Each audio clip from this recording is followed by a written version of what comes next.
Republicans have already voiced their opposition to Senate provisions. We'll look at how the spending and tax cut package could impact Elon Musk's business interests. Australia looks to overhaul its childcare system in the wake of shocking abuse allegations. And alligator Alcatraz gets set to open.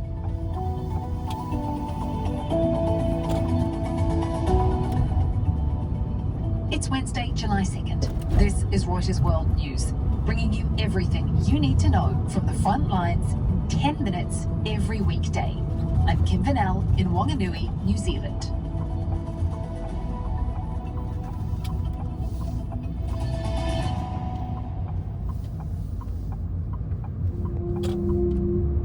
US President Donald Trump's sweeping tax cut and spending bill is now heading to the House of Representatives after passing through the Senate. And even though Republicans control the House, the bill's path to Trump's desk is still uncertain, as our politics editor Scott Malone explains. Trump's Republicans control the House, but by a narrow margin. They can only afford to lose 3 votes if they want to pass a bill that Democrats are united in opposition to. It's not going to be smooth sailing. The House Republicans have been a rowdy caucus. They're very supportive of Trump, but there are concerns about the bill from multiple camps. On the right, you have the House Freedom Caucus and their allies who are concerned about the heavy toll that the bill will take on the U.S. national debt. You also have moderates who are concerned about the bill's hit to Medicaid. So look for more trouble ahead, although I should say that House Speaker Mike Johnson has reiterated his plans to pass the bill ahead of the July 4th Independence Day holiday. That's been Trump's informal deadline for a long time now. So look for some action in the coming days. Trump's one-time ally, Elon Musk, renewed his criticism of the tax cut and spending plan as a feud reignited between the pair. Trump is threatening to cut billions of dollars worth of subsidies that Musk's companies receive. He also says the cost-cutting body Musk has set up may now turn its sights on its creator. They always use the monster that might have to go back and eat Elon. Wouldn't that be terrible? David Gaffin is our US companies editor. The risk here is certainly more for Musk than it is for Trump. Tesla benefits from billions of dollars in tax credits and other policy benefits because of its business in clean transport and renewable energy. And the administration has control over a lot of those programs, and some of that is targeted in this tax bill. Also, there's been this long time tax credit for consumers at $7,500 a vehicle. It makes buying or leasing EVs more attractive for people. This may tamp down some of the interest in buying electric vehicles. Musk's opinion for the longest time is that this will hurt his competitors more than it hurts him. But right now, Musk's company, their sales are falling because of the fallout from his embrace of some hard-right politics that has endeared him to Trump. So you put all of those things together and you can see that there are big risks here. Trump campaigned on getting rid of this credit. This is not a surprise to him.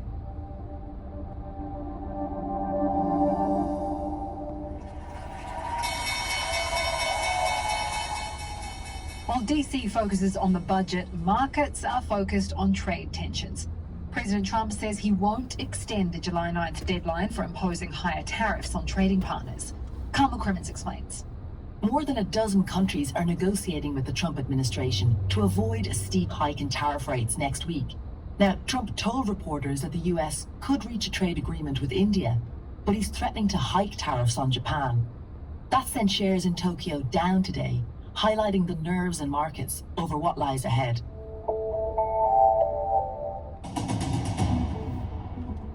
The jury in Sean Diddy Combs' sex trafficking trial has reached a verdict on 4 of the 5 counts he's facing. They've agreed to as yet unknown verdicts on 2 counts of sex trafficking and 2 of transportation to engage in prostitution. But the judge says the jury hasn't been able to reach a verdict on the racketeering conspiracy charge because jurors had, quote, unpersuadable opinions on both sides. An exclusive Reuters report reveals Iran made preparations to mine the Strait of Hormuz, according to 2 US officials. They say Iran loaded naval mines onto ships in the Persian Gulf after Israel began its attacks on the country's nuclear facilities. The mines weren't deployed. The Strait of Hormuz is a critical choke point for global oil trade. Any threat to its security could have major impacts on global energy supplies and prices. Trump is urging Iran-backed Hamas to agree to what he's calling a final proposal for a 60-day ceasefire with Israel in Gaza.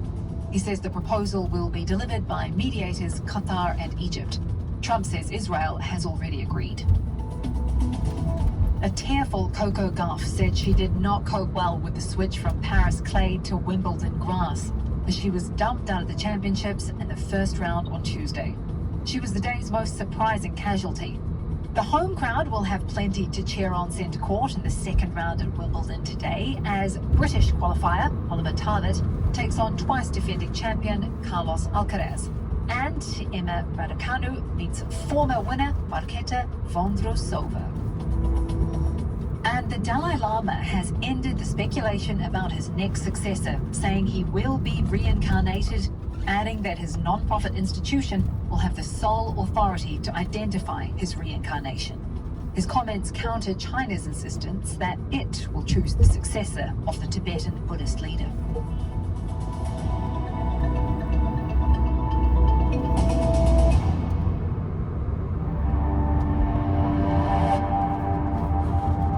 An isolated migrant detention center in Florida's Everglades could receive its first migrant detainees as soon as today.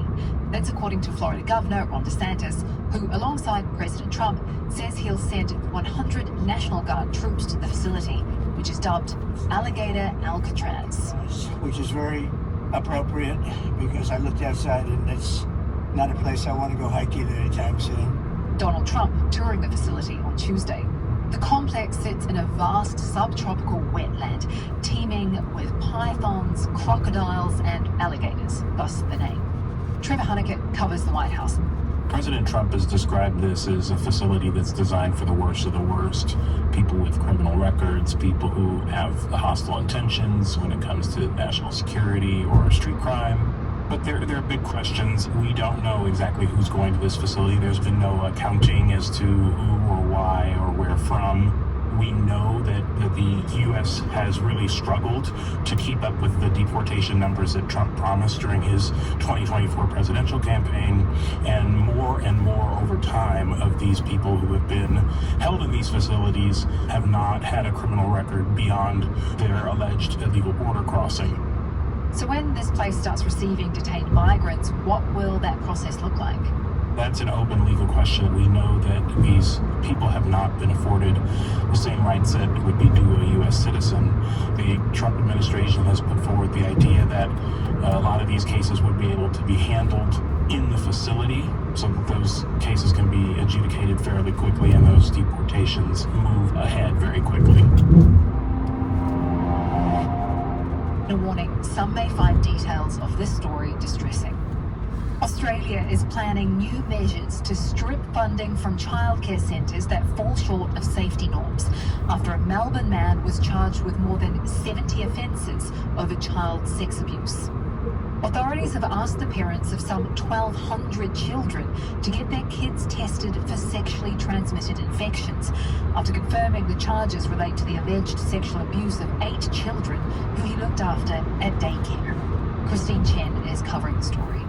Yeah, so there's a lot of changes being proposed at both the state and federal levels. So federally, the Education Minister says he wants to introduce some new laws that will basically allow him to pull funding to centres who fail to meet quality and safety standards. The government will also be examining whether the permit system that regulates workers who interact with children, whether that needs to be improved, because police said yesterday that the alleged offender, Joshua Brown, had a valid permit at the time of his arrest. There are also some changes underway regarding the childcare framework, such as implementing a register of all workers and banning the use of personal devices like phones in the centre.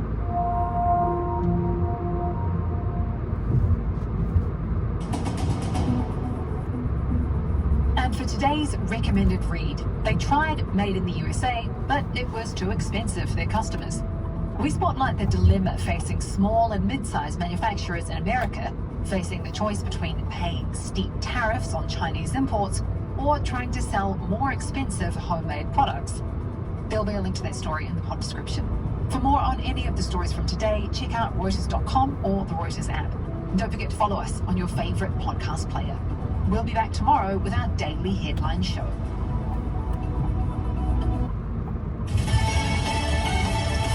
Back to the House. I'm Chris Foster, Fox News. A House vote could come today on the so-called One Big Beautiful Tax and Spending Bill. The version changed from its original version in the House and passed by the Senate yesterday. This Tech Check briefing is sponsored by Comcast Business, powering possibilities. I'm Steve Kovac, and this is your CNBC Tech Check briefing. Apple may look to an outside partner to get its big AI update to Siri out the door on time. According to a Bloomberg report Monday, Apple executives are considering partnerships with companies like Anthropic and OpenAI to power the new version of Siri if it can't get its own AI models up to par in time for a 2026 launch. Earlier this year, Apple said it had to delay the AI update to Siri, which was an embarrassing setback as its rivals continue to ship new AI products and features. A partnership wouldn't just help Apple ship the new Siri in time, it would also help the company do so without spending billions to acquire an AI company or build out AI data centers.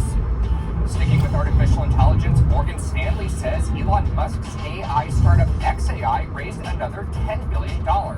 Half the funding is equity in the company, and the other half is debt. xAI last raised a round of $6 billion in December, and, according to Bloomberg, is burning through $1 billion per month without turning a profit. And Meta unveiled its new AI team on Monday. It's called Meta Superintelligence Labs, and it will be run by Alexander Wang. He's the former CEO of startup Scale AI, along with former GitHub CEO Nat Friedman. The announcement comes after Meta went on a hiring spree over the last few months, poaching top AI talent from rivals like OpenAI with huge pay packages. For example, Meta invested $14 billion in Scale AI as a way to bring Wang into Meta to help run the new project. Mark Zuckerberg said in a memo to Meta staff that the goal of the group is to build what he calls personal superintelligence for everyone. That's all from the NASDAQ market site in New York City. We'll see you back here tomorrow. This Tech Check briefing is sponsored by Comcast Business. With leading networking and connectivity, advanced cybersecurity, and expert partnership, Comcast Business helps turn today's enterprises into engines of modern business. Powering the engine of modern business. Powering possibilities.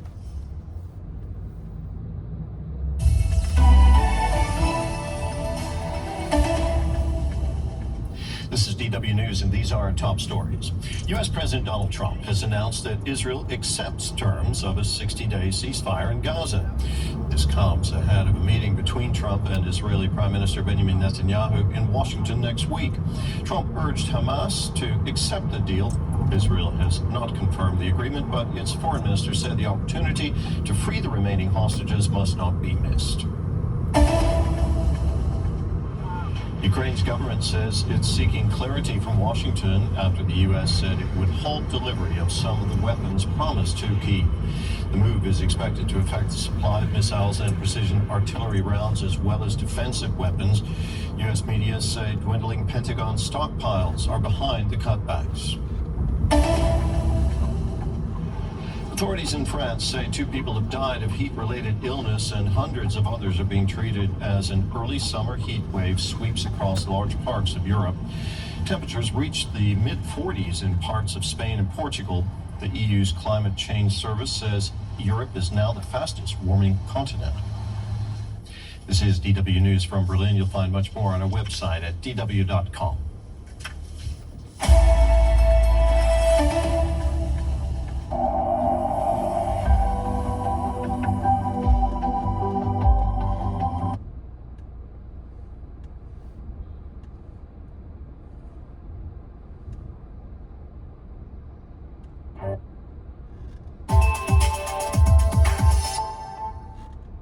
Ever feel like you're drowning in admin tasks while your patients wait? You're not alone. Most healthcare practices waste hours on manual processes like refunds, appointment changes, or follow-ups that could be automated. Take a cue from this candy shop example. They automated refunds using an AI agent, cutting response times from days to seconds. Imagine doing that for patient inquiries, cancellations, or even pre-appointment form. Hey, it's Jen Lehner at jenlehner.com, and this is your Front Row Entrepreneur Flash Briefing for Wednesday, July the 2nd. Perplexity AI just launched a creative new feature, and all it takes is a tag. So now, when you tag at Ask Perplexity on X with a prompt, it could turn that request into a short video clip. Too bad it's on the X platform, but if you're over there and you have an account, maybe you want to give this a try. They're saying it's a fun way to engage and share ideas visually, but as AI generated content spreads, it also raises some questions about accuracy and how content is being used. And I suppose we could say that for just about anything. Threads just rolled out 2 big updates. First, if you're over 18, you can now send DMs to mutual followers across Threads and Instagram. Second, they've introduced something called Threads Highlighter, a visual tag that spotlights trending posts and top conversations in the app. And there's more on the way, including inbox filters, group chats, and customizable message controls. Instagram just made music sharing more dynamic.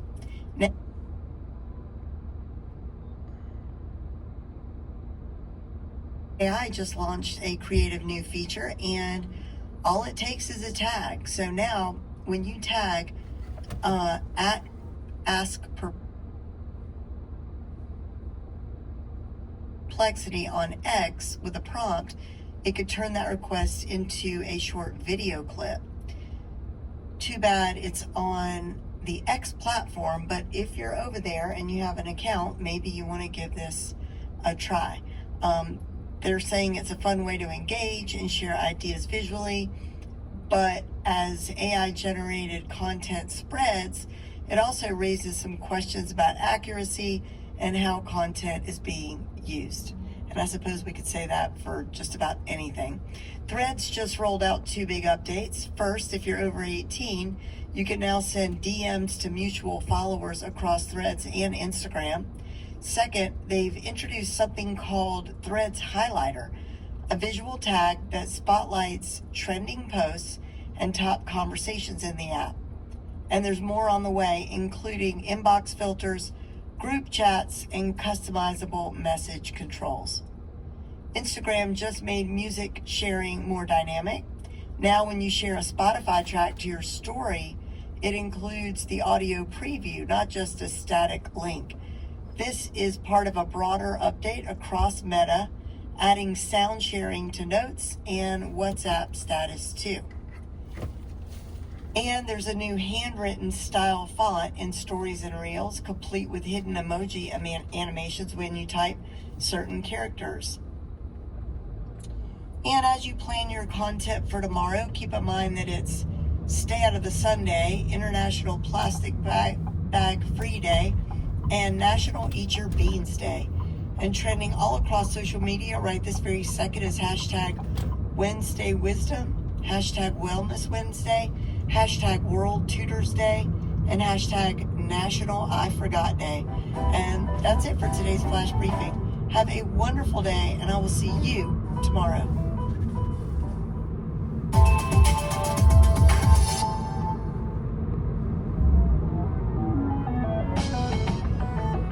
Welcome to Tech News Briefing. It's Wednesday, July 2nd. I'm Katie Dayton for the Wall Street Journal. Would you become friends with a chatbot?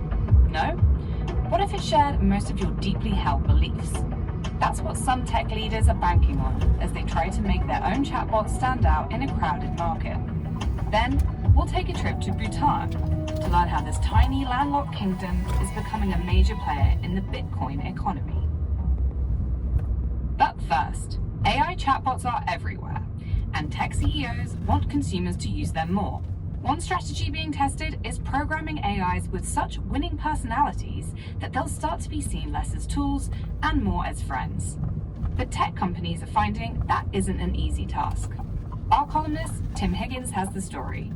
So, Tim, your column this week starts and ends with Elon Musk's issues with Grok, the chatbot designed by his company xAI. Can you take us through a timeline of their love-hate relationship?